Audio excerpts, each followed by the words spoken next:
Hello friends, for today's video I'm going to be doing a non-spoiler discussion for the series Vagabond. While not as popular as things like Fullmetal Alchemist, Hunter x Hunter, Demon Slayer, this is still within a lot of manga circles considered a must-read series, as well as being something a lot of people consider to be one of the best manga, having some of the best art, and some of the best and most well-done themes. And I think that that is the case for a good reason. Backtracking for a second though, and if you are completely unfamiliar with Vagabond, a very brief kind of surface level synopsis is that you are following a young man named Takizo, who later is known as Musashi, as he is trying to become invincible under the sun. But what that means and the depth he will find in pursuit of that, and the ways in which it becomes something very different than what he initially anticipated and was searching for, is part of why this series is so, I guess you could almost say, important, and why it's something that stands out to so many people, why it has so much meaning. But when you're first starting, you are going to find that it feels as though you're just following a guy around as he is trying to become very strong and trying to become the absolute best swordsman. This is based off of a real figure in history, but this particular manga is taking a fictional account of this real individual, the novel version of that, and then it's transforming it into a manga series. Because it's a visual medium, I want to make a couple of notes about the artwork itself before diving into some of the other significant storytelling aspects. With the art, a lot of people consider this to be some of the absolute best art of any manga. A lot of people, it is the #1 manga for artwork for them.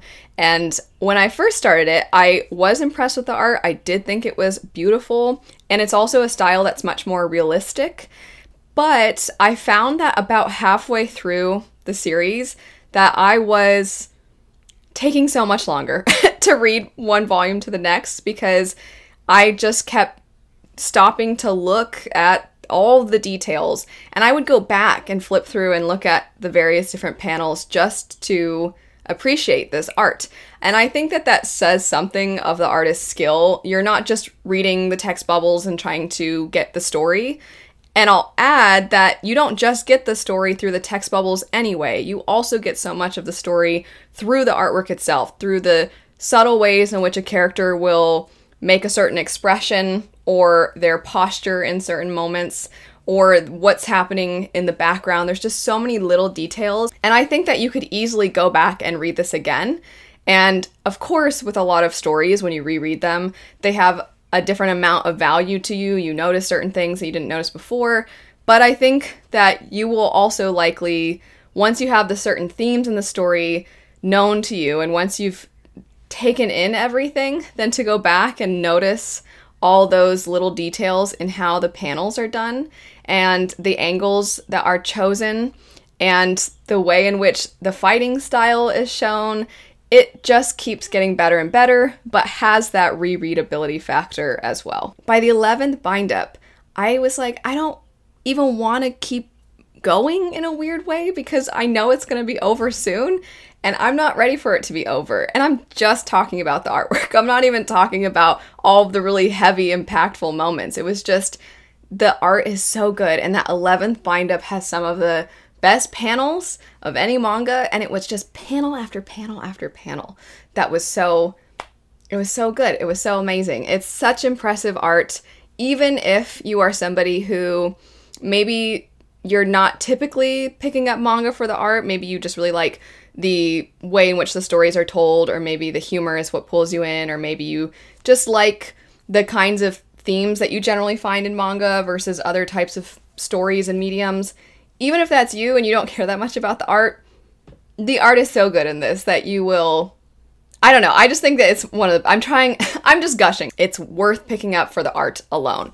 But even though the art is so exceptional, I don't actually think that that is Vagabond's strongest element. The themes themselves are what really, I think, make this stand out. The biggest one I find a lot of people touch on is the idea of inner peace. But even this can be broken up into a number of other smaller themes that all kind of go into the concept of inner peace and what inner peace, how you discover that and how you find that, the path to that is different from person to person, specifically due to the fact that so many of us have trauma, but our trauma is different from the trauma that other people have.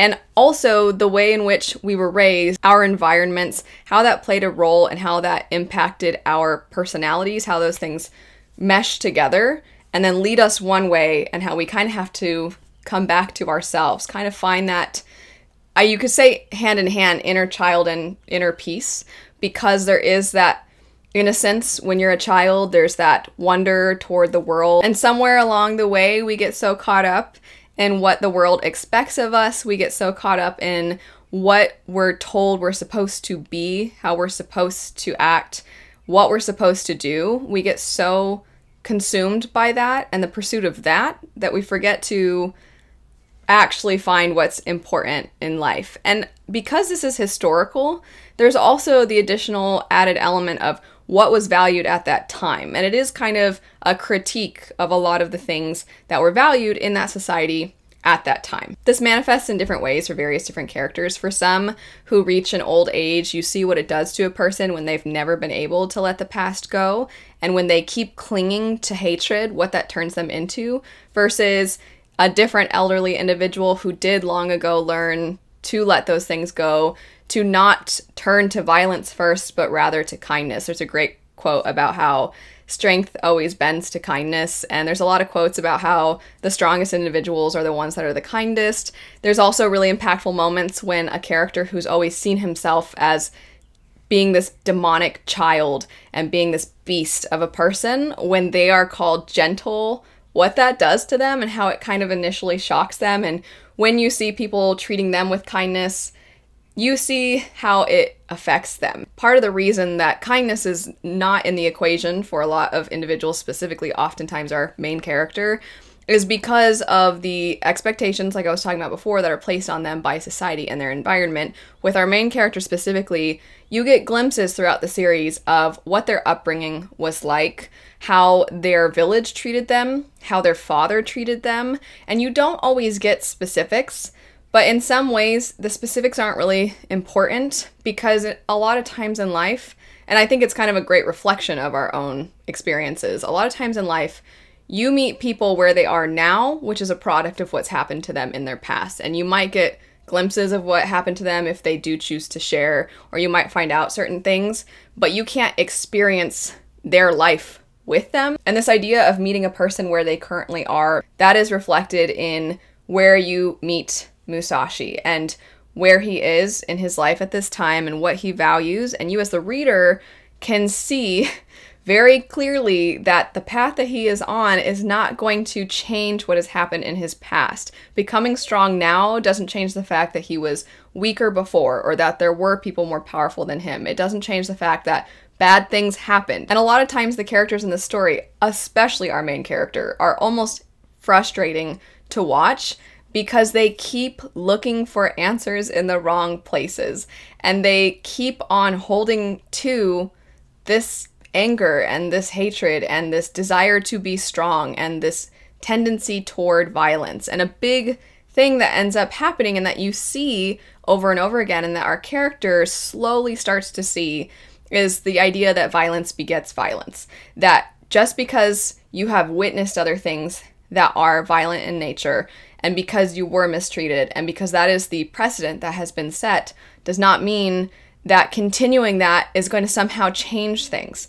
It takes kindness, it takes compassion, it takes a gentle spirit, a patient spirit. It takes those things to actually create change and to break that cycle. And so watching, it's making me kind of emotional to think about, but watching the character start out kind of a bumbling doofus, and just being like, I want to be the greatest ever. And watching him go from that to somebody that's starting to reflect, and who's starting to allow himself to be vulnerable, and he's allowing himself to feel other emotions.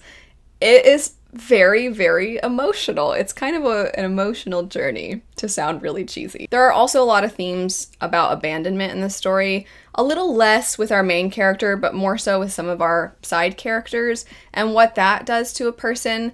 Because our main character is Musashi, you do follow him pretty significantly for a lot of the story, and then surprisingly you end up getting some other really notable characters. The character Kojiro is one of my favorite characters, but I think the character Atsu is one where the idea of abandonment and how it leads you to never really feel like you can seek companionship, that you can't ask that for yourself because you're so afraid that if you do, that you'll just end up being abandoned again. It's really heartbreaking to watch, and she's the sweetest character. Many of us have been in situations, whether it's something to do with parents, something to do with siblings. Sometimes it's not even an intentional abandonment, but maybe the loss of loved ones has created that sense of abandonment. There's just so many ways in which that has become a very significant part of a lot of our lives. And so seeing that reflected in Atsu, I think is going to be a surprising theme for a lot of people because she is such a minor side character, or she's pretty significant, but she doesn't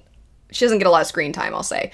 But when she does, and when these themes are shown, I think for a lot of people, it is going to hit extremely hard. The last theme I want to touch on, I'm going to tie back to the artwork because it's the one that I think is the most obviously shown in the art, is the idea of our inner demons. Our inner demons are so different from person to person, but we all have them. And so as the series is progressing, you see the way in which that idea is shown, and it's becoming more and more obvious through the artwork. It starts out here and there. You'll see a glimpse of it, and the way it's shown is very artistic in nature.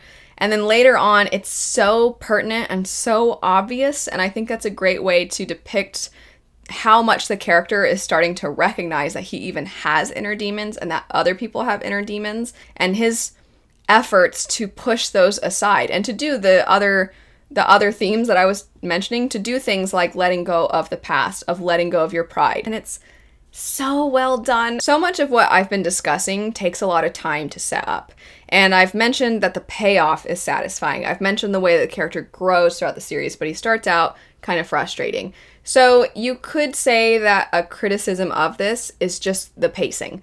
And this is kind of a double-edged sword because on one hand, it's because of how much time we spend with the character being foolish, being consumed, and not just being able to magically let everything go. It takes so much time, which is very accurate to what it is like when you're not able to just poof, make everything awful that you've had happen in your life go away.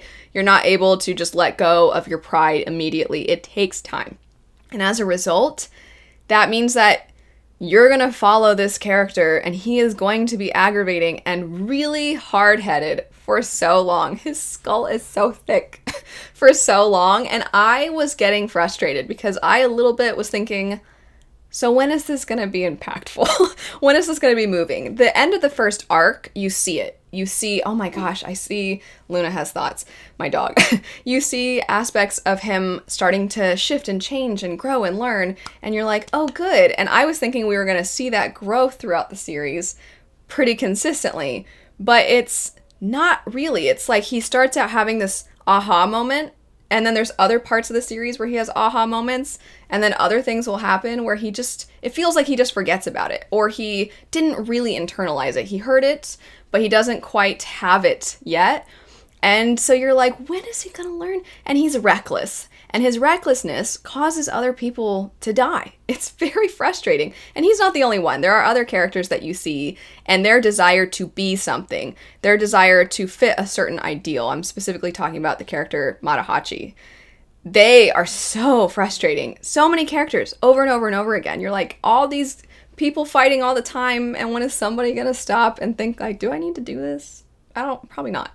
And so I think that it can be a kind of an ask. It can be a big ask to tell someone like, oh hey, you should read all of this series. And I do think you kind of have to in order to really appreciate everything that is valuable about this story. That said, it is valuable. I do think it's worth it. It just might be a little frustrating sometimes along the way. But at least the artwork is always going to be gorgeous, and at least the action scenes that you do get are so good. And now we're going back into the positives. The action in this series. It is not all about the action, but when there are different action scenes, they feel, you almost don't feel like you're looking at a static image. It looks like you're watching something. It looks like there is movement. And it's really interesting the way they're able to accomplish that. There is a fight that is panel after panel after panel of brutality, but also rather beautiful brutality because of how beautiful the art is. But it doesn't try to romanticize the bloodshed. It's just that the art is so good. So it's like, wow, look at this. All that said, if you are somebody who has read this series and you would like to hear spoilers, I did do a couple of discussion videos with my husband and a couple of my friends, so I'll have those linked in the description bar. Also, if you'd like to add anything in the comments down below, I would love to see your thoughts, whether you've read it or you're interested in reading it. But anyway, thanks so much for watching. I hope you have a lovely rest of your day, and I'll see you all later. Bye.